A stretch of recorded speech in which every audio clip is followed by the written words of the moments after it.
नमस्कार, जनता टीवी देख रहे हैं आप और मैं हूं आपके साथ रितेश कुमार गौतम। और बुलेटिन का आगाज करेंगे इस वक्त की एक बड़ी खबर के साथ। बड़ी जानकारी आपको बता दें जो इस समय सामने आ रही है। बीजेपी ने मैनिफेस्टो कमेटी का ऐलान कर दिया है। लोकसभा चुनाव के लिए यह कमेटी गठित की गई है जिसमें 27 सदस्यों का नाम शामिल है। रक्षा मंत्री राजनाथ सिंह को बनाया गया है कमेटी का अध्यक्ष। कमेटी में स्मृति ईरानी का भी नाम शामिल है। डिप्टी सीएम केशव प्रसाद मौर्य भी समिति के सदस्य हैं।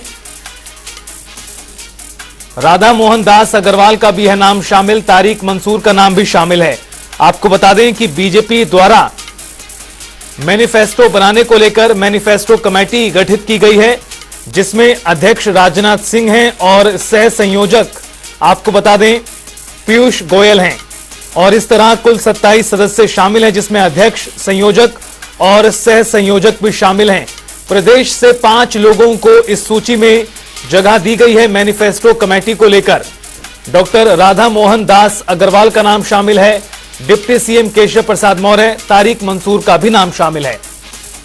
और लखनऊ से हमारे सहयोगी अनूप कुमार सिंह हमारे साथ जुड़ गए हैं और ज्यादा जानकारी के साथ इस बड़ी खबर पर। अनूप, 27 सदस्यों की मैनिफेस्टो कमेटी का गठन किया गया है, किस तरह से इसमें नाम शामिल किए गए हैं और उत्तर प्रदेश के लिहाज से देखा जाए तो किस तरह से महत्वपूर्ण?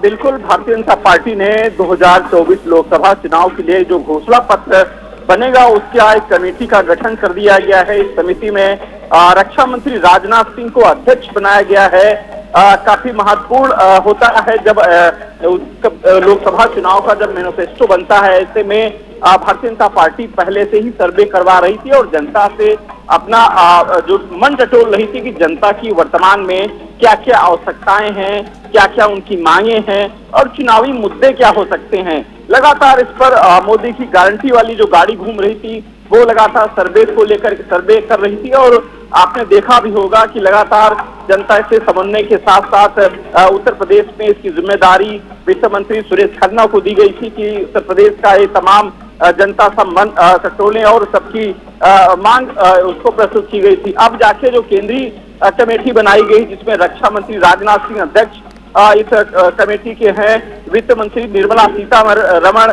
जो संयोजक बनाई गई हैं, पीयूष गोयल सह संयोजक बनाए गए हैं। इसमें 27 सदस्य हैं जिसमें स्मृति ईरानी, केशव प्रसाद मौर्य इसके सदस्य हैं, राधा मोहन अग्रवाल कमेटी के सदस्य बनाए गए हैं, शिवराज सिंह चौहान इस कमेटी के मेंबर बनाए गए हैं। तो कुल मिलाकर अगर बात की जाए तो इस समय चूंकि 2000 अभी पहला फेज शुरू होने वाला है, नामांकन प्रक्रिया शुरू हो चुकी है। उसके पहले भारतीय जनता पार्टी अपना संकल्प पत्र जनता के सामने करेगी। और आपने देखा भी होगा कि जो 2024 के संकल्प पत्र की बात करें या फिर पिछले चुनाव में अगर जब कभी जाते हैं, चाहे तो लोकसभा चुनाव 2019 का हो या फिर अभी जो विधानसभा का चुनाव हुआ 2022 में, ऐसे तमाम जो संकल्प पत्र में भारतीय जनता पार्टी ने वायदे किए थे अनूप किए हैं। अनूप, एक सवाल यहां पर बड़ा महत्वपूर्ण है। बीजेपी ने 370 हटाने की बात कही अपने मैनिफेस्टो में, उसको हटाया। राम मंदिर का जिक्र किया, उसको पूरा किया। इस तरह से बीजेपी अक्सर टारगेट सेट कहीं ना कहीं करती नजर आती है। 2024 के संदर्भ में बात करें तो किस तरह से चर्चाएं चल रही हैं मैनिफेस्टो को लेकर? देखिए, 2024 को लेकर हालांकि वो बात करें सबसे बड़ा जो अहम मुद्दा है वो विकास को लेकर के भारतीय जनता पार्टी, क्योंकि इस समय जनता की अगर मन टटोलने की बात करें तो तमाम जगह से जो जनता ने इस मांग की है कि उत्तर प्रदेश में तमाम जो मूलभूत सुविधाएं हैं वो चाहे शिक्षा से जुड़ी बात हो या फिर चिकित्सा जुड़ी स्वास्थ्य संबंधी बात हो या फिर यूथ को लेकर बेरोजगारी की बात हो, इन सब मुद्दों को लेकर अभी तक जो अपडेट मिला है, हालांकि जगह जगह जिलों से जो चर्चाएं हुई हैं, हर वर्ग से चाहे निम्न वर्ग की बात करें या जमीनी हकीकत पर जब भी उतरते हैं तो ये बड़ी एक अव्यवस्थाएं अभी तक उत्तर प्रदेश में हैं जो हालांकि लंबे समय से बनी है।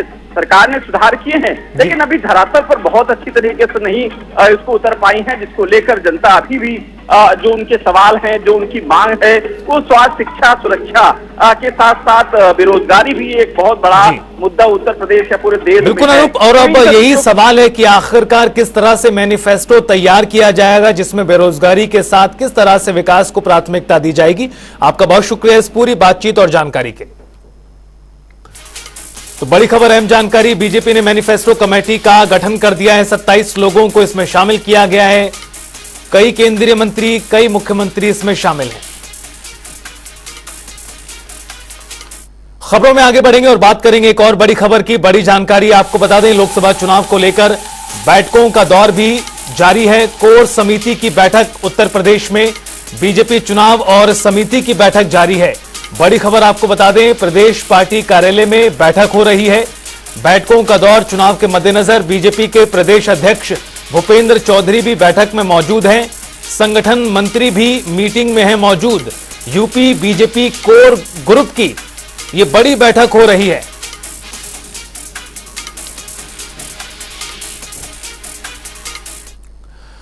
रुख करेंगे एक और बड़ी जानकारी का। बड़ी खबर आपको बता दें जो इस बीच सामने आ रही है। कांग्रेस ने मथुरा से अपना प्रत्याशी घोषित कर दिया है। विजेंद्र सिंह चौधरी को बनाया गया है उम्मीदवार। बीजेपी प्रत्याशी अभिनेत्री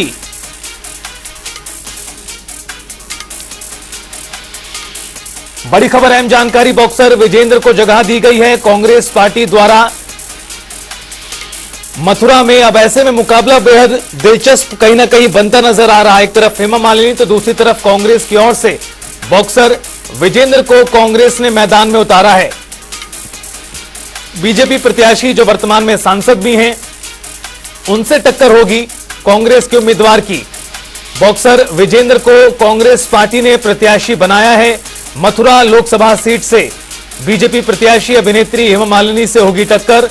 बड़ी खबर आपको बता दें, लगातार एक के बाद एक सीटों का ऐलान हो रहा है और सीटों पर जिस तरह से उम्मीदवारी पेश की जा रही है उससे कहीं ना कहीं मुकाबला और भी ज्यादा रोचक होता हुआ नजर आ रहा है। बॉक्सर विजेंद्र सिंह चुनाव लड़ेंगे मथुरा से कांग्रेस पार्टी की टिकट पर।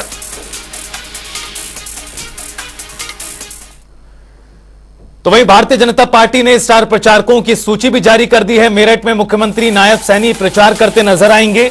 कल मुख्यमंत्री नायब सैनी करेंगे प्रचार।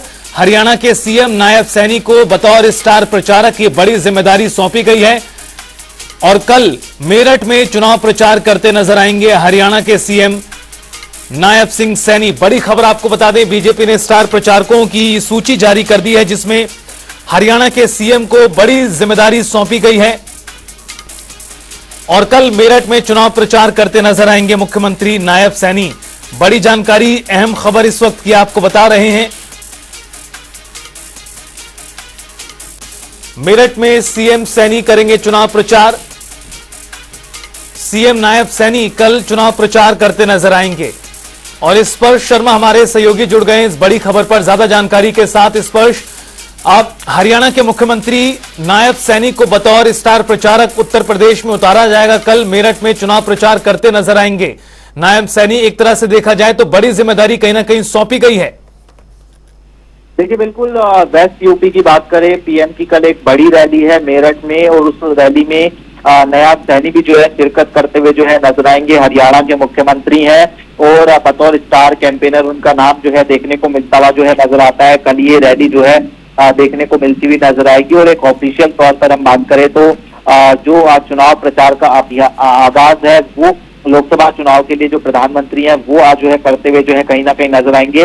इस रैली के संदर्भ में बात करें, तमाम जो इंतजाम है वो कर लिए गए। सुरक्षा के लिहाज से बात की जाए या फिर आयोजन के लिहाज से बात की जाए और ऐसा करीब 15 साल बाद देखने को मिलता हुआ नजर आएगा जब रालोद के मुखिया है जयंत चौधरी, वो भी भाजपा के साथ मंच जो है साझा करते हुए जो है नजर आएंगे। तो ऐसे में कल की हम बात करते हैं तो नायब सैनी का उत्तर प्रदेश दौरा देखने को मिलता हुआ नजर आएगा। समय के लिहाज से भी हम बात करते हैं तो लगभग 2 बजे के आसपास जो है वो आज जो है मेरठ जो है पहुंचते हुए नजर आएंगे और 3 बजे रैली में जो है शिरकत करते हुए नजर आएंगे। चलिए, बहुत बहुत शुक्रिया आपका स्पर्श इस पूरी बातचीत और जानकारी के लिए। तो आपको बता दें कि करीब दोपहर 2 बजे के आसपास पहुंचेंगे सीएम।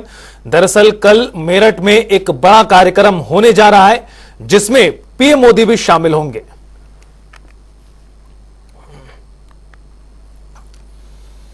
तो वहीं आपको बता दें, मुख्तार अंसारी की पोस्टमार्टम की रिपोर्ट भी सामने आ चुकी है। सुपुर्द खाक किया जा चुका है मुख्तार अंसारी को और इस बीच पोस्टमार्टम की रिपोर्ट सामने आई है। पोस्टमार्टम रिपोर्ट में हार्ट अटैक मौत का कारण बताया गया है। पुष्टि हुई है, मौत की पुष्टि हार्ट अटैक के चलते 5 विशेष डॉक्टरों के पैनल ने पोस्टमार्टम किया था। कई घंटे ये प्रक्रिया चली थी। पोस्टमार्टम रिपोर्ट में हार्ट अटैक से मौत की पुष्टि होती नजर आ रही है। गौरतलब है कि मुख्तार अंसारी का परिवार गंभीर आरोप कहीं न कहीं लगाता नजर आया है, लेकिन अब जो पोस्टमार्टम की रिपोर्ट सामने आ रही है उसके अनुसार हार्ट अटैक ही मौत का कारण है मुख्तार अंसारी की। आपको बता दें कि आज सुबह मुख्तार अंसारी को गाजीपुर स्थित कालीबाग कब्रिस्तान में सुपुर्द खाक किया गया है और इस बीच पोस्टमार्टम की रिपोर्ट सामने आई है और रिपोर्ट के अनुसार मुख्तार अंसारी की मौत हार्ट अटैक की वजह से हुई।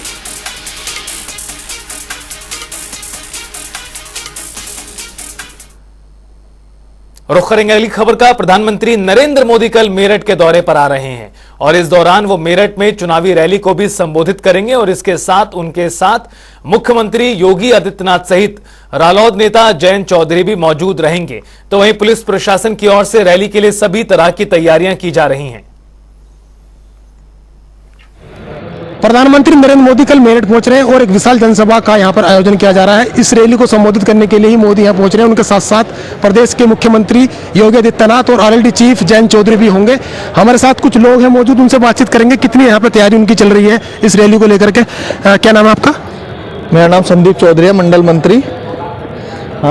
जितने भी जनता आ रही है सभी में मोदी जी को देखने का बड़ा उल्लास है और सभी बढ़ चढ़ के हिस्सा ले रहे हैं। जैसे हम बता रहे लोगों से कि भाई मोदी जी आएंगे 31 तारीख को 2 बजे, तो एकदम अभी से ही लोगों में ऐसा है कि अभी से ही यहाँ पे सभी लोग पहुँच रहे हैं। कितने लोगों की पहुंचने की उम्मीद है आप? कम से कम लाखों कम से अच्छा, क्योंकि आसपास के क्षेत्र में है ना पूरा जोश है। चुनाव नजदीक है मोदी जी का वैसे भी और सभी के चाहते हैं, तो आना तो निश्चित है भैया सभी का। तो ज़्यादा से ज़्यादा संख्या, इतनी ज़्यादा संख्या आएगी मुझे नहीं लगता कि यहाँ पूरी सीट कवर हो पाएगी, खड़े भी रहेंगी जनता यहाँ। प्रधानमंत्री को चाहने वाले बहुत हैं और देश के सबसे ज्यादा लोकप्रिय नेता भी हैं। ऐसे में क्या कुछ आप चाहेंगे, क्या आपके दिमाग में चल रहा है इस वक्त? कल जो रैली है उसके लिए क्या तैयारी चल रही है? इधर तो जोर से है, जोर शोर से है, बहुत अच्छा है। लग रहा है कि कल माननीय मोदी जी आ रहे हैं और आएंगे कल और मिल के खुशी होगी।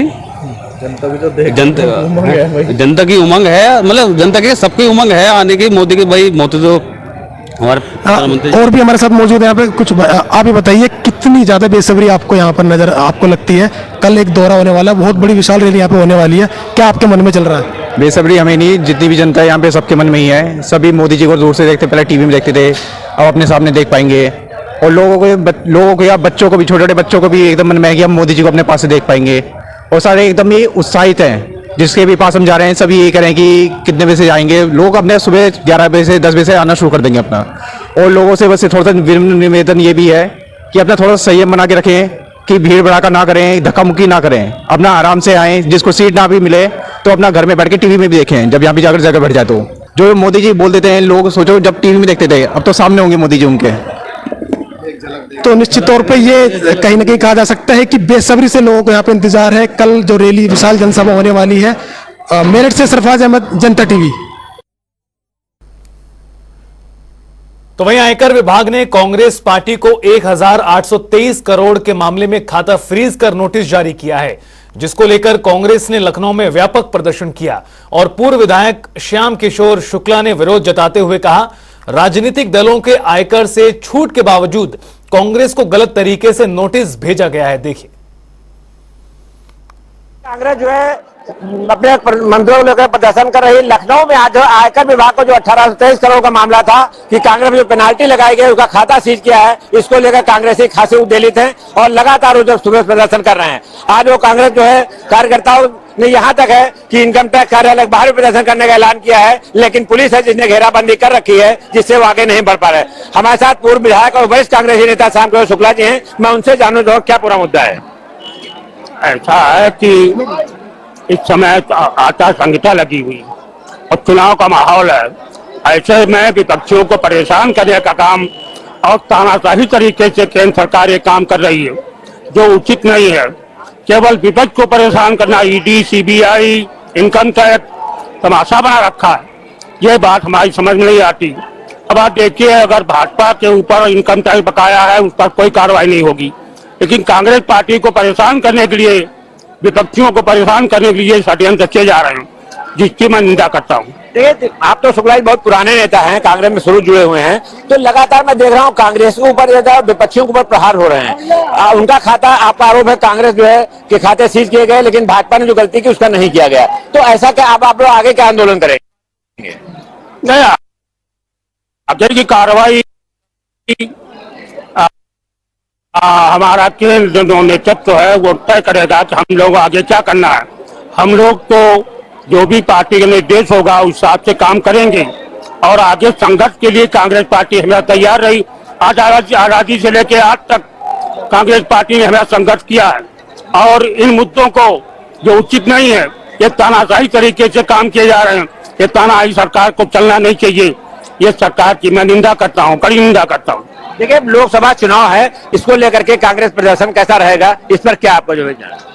नहीं, कांग्रेस पार्टी का क्या महागठबंधन जो हुआ है उसका परिणाम अच्छे आएंगे और हम समझते हैं कि मेरी अपना सोच है कि भारतीय जनता पार्टी की सफाया होने जा रहा। भारतीय जनता पार्टी को ये 400 चिल्ला रहे हैं, हमको 40 नहीं मिलेगी को। देखिए, कुल मिला के ये है कि एक तरफ जो है ईडी और सीबीआई के खिलाफ जो है प्रदर्शन चल रहा है, आयकर विभाग के खिलाफ प्रदर्शन अब शुरू हो गया और कांग्रेस नेता श्याम शुक्ला ने जहां तक कहा है कि अब जो है भाजपा की उल्टी गिनती शुरू हो गई है और भाजपा की जो 400 सीटें जो है नहीं आएंगी, बल्कि 40 सीटें तक वो सिमट कर रह जाएगी। कैमरा पर्सन आशीष के साथ टीएन मिश्रा, जनता टीवी, लखनऊ।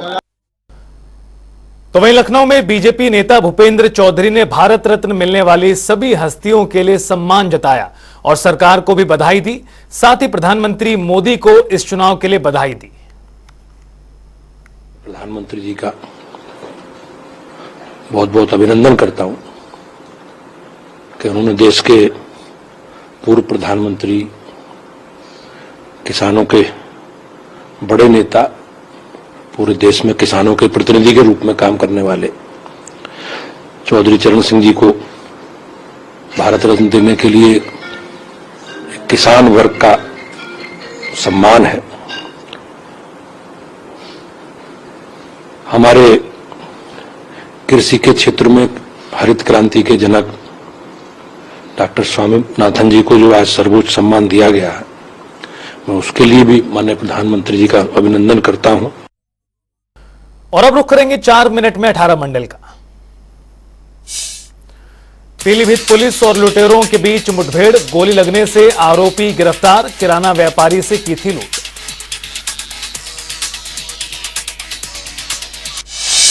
फर्रुखाबाद में पेड़ पर फांसी के फंदे से लटकता मिला युवक का शव, ग्रामीणों ने पुलिस को दी सूचना, पुलिस शव की पहचान करने में जुटी। पीलीभीत में ग्रामीणों ने ठेकेदार का जमकर किया विरोध, सड़क निर्माण में खराब सामग्री उपयोग करने के लगाए आरोप, ठेकेदार की मनमानी का वीडियो वायरल। पीलीभीत में डिप्टी रेंजर पद पर तैनात अधिकारी का पैसे लेते वीडियो वायरल, अवैध कटान को लेकर लिए थे पैसे।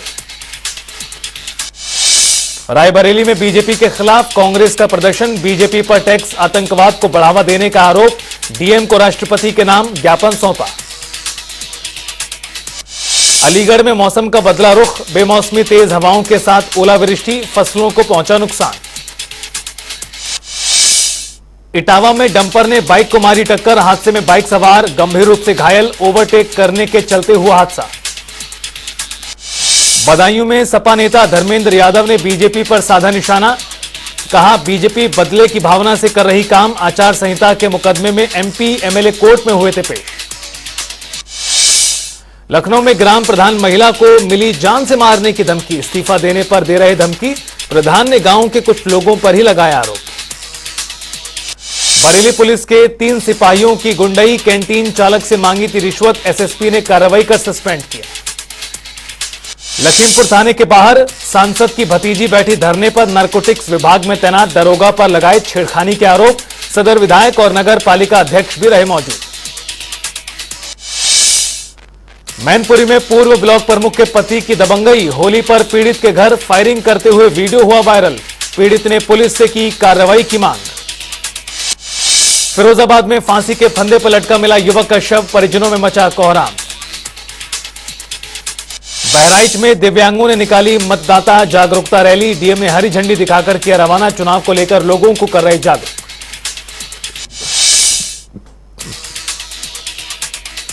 पीलीभीत वन विभाग टीम ने बाघ का किया रेस्क्यू। कई लोगों को बना चुका था अपना निवाला, लोगों में खत्म हुई दहशत। बलिया में दबंगों ने स्कूली छात्र पर किया जानलेवा हमला, गंभीर रूप से छात्र घायल, पुलिस ने अस्पताल में कराया भर्ती। बाराबंकी में ट्रक ने बाइक को मारी टक्कर, हादसे में एक की मौत, एक घायल, दोनों युवक कपड़ा बेचने का करते थे काम। मुजफ्फरनगर में चुनाव की तैयारियों को लेकर ऑब्जर्वर अधिकारियों की बैठक, सुरक्षा व्यवस्था को लेकर दिए दिशा निर्देश। आजमगढ़ पुलिस और 2 बदमाशों के बीच मुठभेड़, फायरिंग में बदमाश घायल, दुष्कर्म मामले में आरोपी। और फिलहाल इस बुलेटिन में इतना ही। आप देखते रहिए जनता टीवी।